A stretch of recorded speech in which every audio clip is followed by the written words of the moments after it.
Screenless.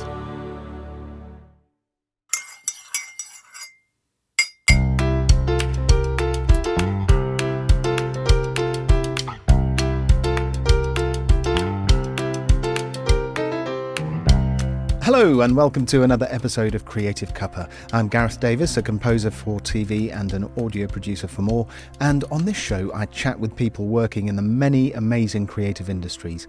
Every day is a school day on this podcast, and I've learned a lot from my guests, and I hope you have too. My guest today, Tim Muddiman, talks about controlled expressionism in art. I looked up controlled expressionism when I was doing my prep. Couldn't find anything. So I thought it would be useful before we get going with Tim to at least look up what expressionism is in art. On the Britannica Encyclopedia website it says this: Expressionism, artistic style in which the artist seeks to depict not objective reality, but rather the subjective emotions and responses that objects and events arouse within a person. Let's remember that at least, and then Tim can explain the controlled bit. The other thing about Tim is that he's not just a painter. I've seen Tim live with his band in the East End of London.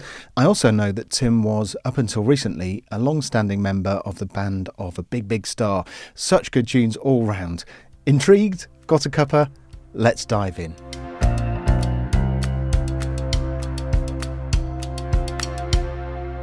Tim Muddiman, artist. Welcome to Creative Cuppa. Hello, Gareth. How are you?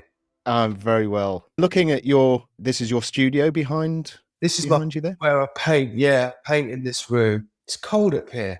It's getting cold. I'm right on the third floor of the old infirmary in Northampton. It's an incredible attic, and I've just taken on the lease of the floor below me as well. Oh yes, I saw that on your old social media. Yeah, it's a really good spot. This is where I paint at the moment. I've got a couple of meetings later this afternoon about maybe shifting a few things around, having another artist working here with me, and I'm going to migrate downstairs and create a gallery and all sorts of things. But this is my painting room at the moment, and it's cool. I'm right up high in the sky. I'm looking at a church out these windows here. It's a great spot. Inspiring. It is. Is that a church joke? Inspiring? I suppose it is. Did a funny. Anyway, Tim, look, I've been looking forward to welcoming you as a guest on this podcast because of your journey.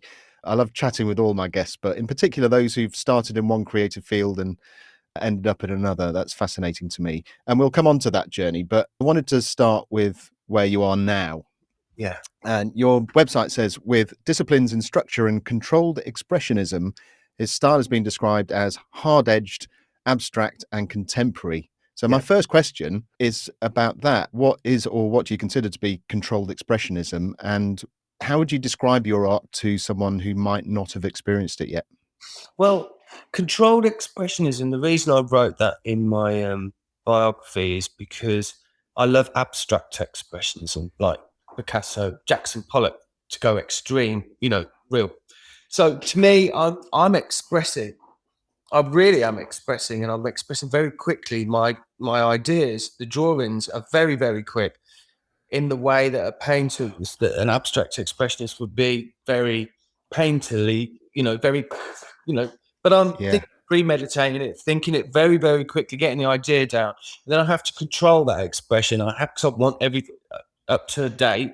I want everything to be as neat as possible and as precise and very mathematical, geometric. What's progressed out of that controlled expressionism is a term that I'm starting to use to explain my work of geometrical swing, where it's a geometrical. They're all geometrical, mathematical 2.3 point or my own made-up point perspective drawings. And the swing really is just like music, really, where I'm not actually sticking to one formula. I am giving myself as much freedom to swing around and move around in a geometrical kind of style. So even though my work isn't strictly geometrical, in fact, it's not geometrical at all, where the vast majority of pieces don't repeat within the one image, but they are all mathematical, a lot like music. Yeah. So that's why the transition between music to painting is very similar, because I'm using the same disciplines of how I naturally think about music, which is quite mathematical. So so you're kind of using the same part of your brain for both things. Absolutely, yeah. Which is maybe the wrong Oh, I don't know. No. Is there a wrong in creativity? I'm not No. entirely sure there is there? Your website also describes your art, and I quote, "The narrative is a fictitious aftermath of social failure and my imagined rebuilding of modern society." Yeah. That's quite deep stuff. So in your art, you're rebuilding society. What do you consider to be some of society's failures? And what are some of the ways in which your ideal society would operate? I despise advertising. I find it the most grossly disgusting thing on the landscape. I think it's spent a lot of time in Los Angeles and actually been thoroughly depressed where you can't admire the scenery or the architecture or the roads or the landscape without a huge billboard shoving you in your face what to watch on television, what beer to drink, or whatever, just telling you what to do. I didn't watch television for 20 years, and I mean strictly, I just couldn't abide it. I could not abide having anything shoving me down a path of what I should buy and what I should do and how I should be a consumer in society. So I still find that, and I naturally have always observed that wherever I go in the town that I live in the country or in the world, I find, consumerism, capitalism is so destructive to lots of things. And for the pleasure of just being alive, walking down the street and being happy and communicating with people and communities functioning correctly, I think greed is, in every society, whether it's a impoverished society or an extremely affluent, greed is rife in everything. And I think consumerism, capitalism feeds that and encourages that. And I find it disgusting. I absolutely hate it. So my imagination, my retuning, failure of society, which it will fail. If capitalism continues as it is, it will fail. It fails continually. It reinvents itself. This is my reinvention. And, I'm not going massively deep into it. I'm decorating. I mentioned decoration because that is what I'm doing. I'm redecorating it. And I'm redesigning it, and I'm doing it for fun, and I'm doing it for the absolute pleasure of it and the artistic pleasure.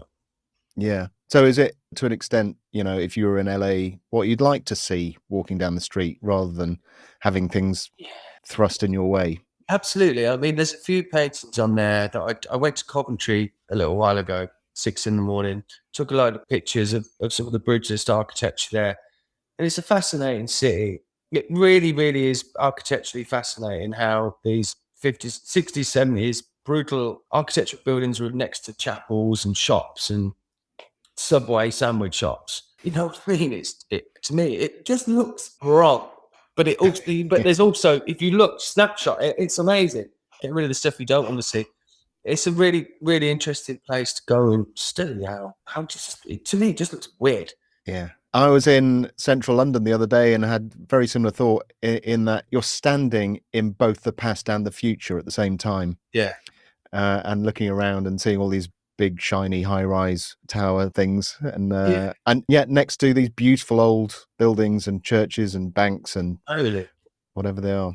Have you ever been to Perth in Australia? I have not, no. Yes, I've been a couple of times, and I wish I thought about it more, but I remember it having quite an effect without me really thinking about it too much. But there are so many incredible modern buildings in Perth, really obscure shapes. Like, say, the Shard would just fit in and be like it's another, the Gherkin in London, they'd just be like another building down there in Perth, from what I remember. And that's an example of things, of a modern, it's a very modern looking city, really, really modern. And you don't get any historical stuff because it's Australia. Yeah, I've been to Melbourne many, many years ago, and I had that similar thing. Very creative place, actually, Melbourne. Definitely, yeah. And so I mentioned about your journey. You were a long-standing member of Gary Newman's band.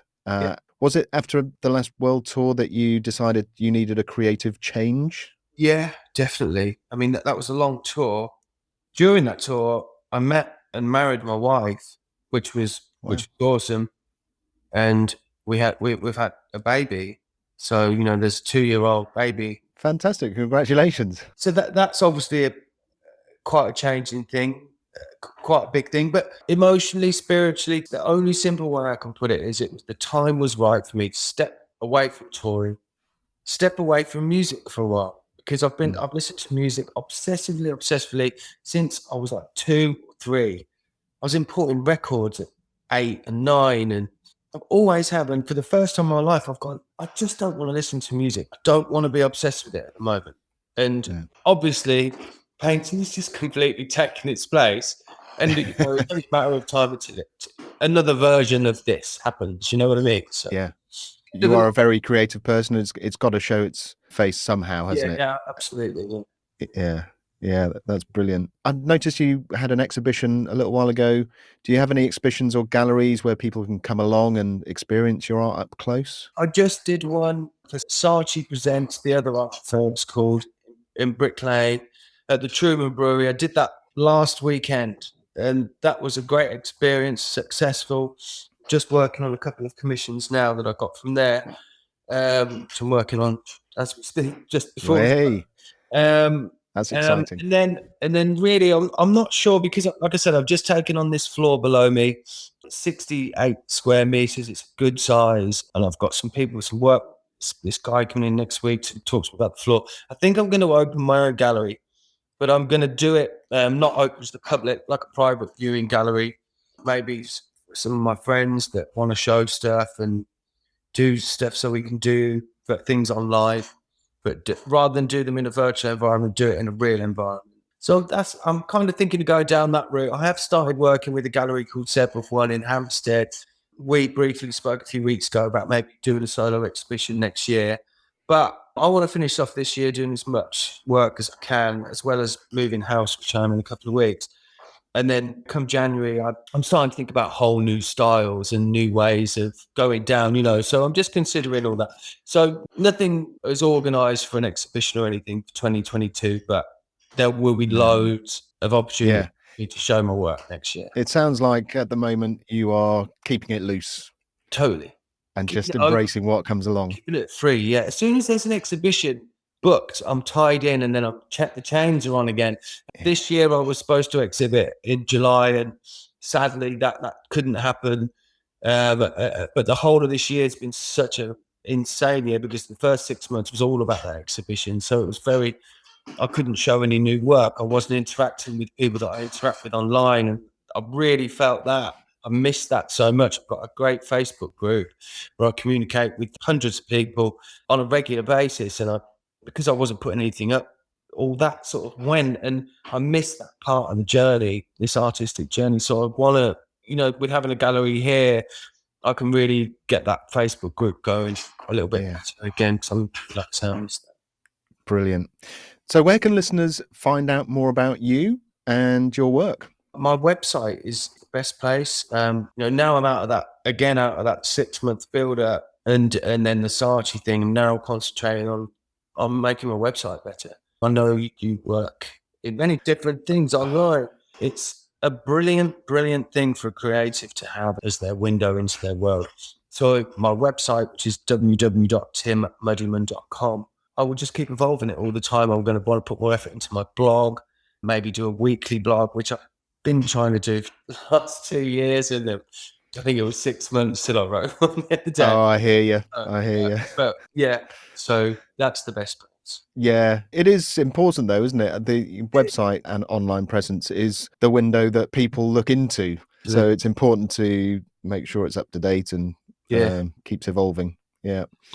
Fantastic. Tim, I will put those social links into the show notes for you. But for now, thank you ever so much for joining me for a cuppa. Until next time. Until next time. Cheers.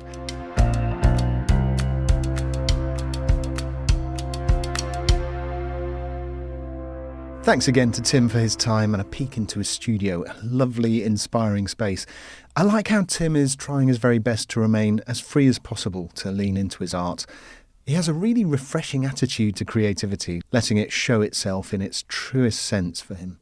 Go and follow Tim on the social media. Take a look at his art on his website. It's really great. It's colourful, it has pleasing lines, it feels neat, and should give you a good feeling to be around it. All the links are in the show notes. Also in the show notes are links to this podcast's socials. It's @ScreenlessPod on Twitter, Instagram and Facebook. So come and say hello and look around. By the way, Screenless is the audio brand for all sorts of original content I've been involved with. Just in case you were wondering, there's more you'll find than just this show. Ooh. Creative Cuppa also has a lovely, sparkly new website where you can catch up with episodes, find links to your podcast app of choice, join the mailing list, all sorts. Come and get involved. And if you like this episode, please write a nice review wherever you can. Share posts on social media. Tell someone about it. That's how we grow. That's all for now. So until next time, dear listeners, stay kind, stay creative, and thanks for joining me for a cuppa.